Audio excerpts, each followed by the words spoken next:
খুলশী থানা আমরা পার হচ্ছি এখন।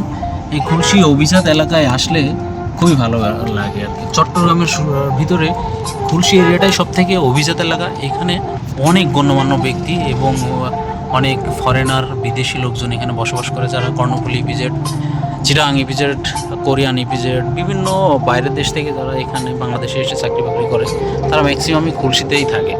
এবং চট্টগ্রামের সব থেকে অভিজাত লোকজন ম্যাক্সিমাম যারা রিস তারা খুলশী এরিয়াতে থাকে। কারণ সবাই জানেন যে খুলশী এরিয়াতে পানি ওঠে না, মানে সবাই জানেন যে চট্টগ্রামের বিভিন্ন এলাকায় একটু বৃষ্টি হলেই পানিতে ডুবে যায়, বাট এই খুলশী এরিয়াতে কিন্তু পানি হলে সহজে ডোবে না।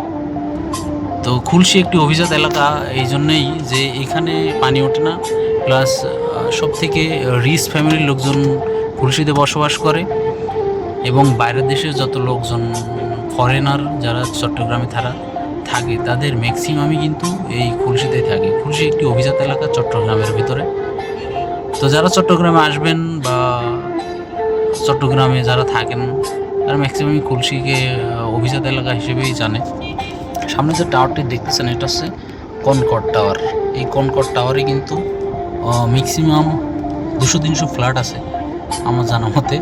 যাই হোক, আমরা জ্যামে পড়ে গেছি, এখান থেকে জ্যাম, যার জন্য সামনে আগাতে পারছি না, বাট আমাদের খুবই দ্রুত যাইতে হবে। দেখেন মানুষ যে খুলশী অভিজাত এলাকা যাই বলেন, এই লেগুনা বা এই যে এই গাড়ির পেছনে কিন্তু মানুষ দাঁড়িয়ে যাতায়াত করে। হ্যাঁ, এটা কিন্তু খুবই রিস্কি। মানুষ বোঝে না, কেন যে বোঝে না এটা আমি বুঝি না। এইভাবে যাতায়াত করাটা আসলে ঠিক না। হ্যাঁ, তারপরেও মানুষ যায়। এটা হচ্ছে খুলশী টাউন সেন্টার। এটা একটা বিশাল বড়, খুলশীর ভিতরে সব থেকে বড় শপিং মল হচ্ছে এই খুলশী টাউন সেন্টারটা। তো এইখান দিয়ে যারা যায় বা এখানে যে এই এলাকায় যারা থাকে তারা কিন্তু এই শপিং মলে সবাই আসে, কারণ খুলশীর ভিতরে সব থেকে বড় শপিং মল হচ্ছে এটা। এবং এখান থেকে 2 নম্বর গেট, জিসি মোড় খুবই কাছে। মানে এটা মানে পাহাড়তলী থানার ভিতরে এই খুলশী অভিজাত এলাকাটা অবস্থিত নাকি না, খুলশীতে আলাদাই থানা।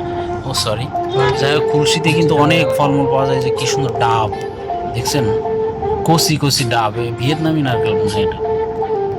যাই হোক, ভিয়েতনাম থেকে আসতে পারে, যেখান থেকে আসুন না কেন সমস্যা নেই। এখানে পাহাড়ি এলাকা দেখছেন কত সুন্দর, এই যে পাহাড়ি এলাকা। হ্যাঁ, এখানে আবার বুথও আছে।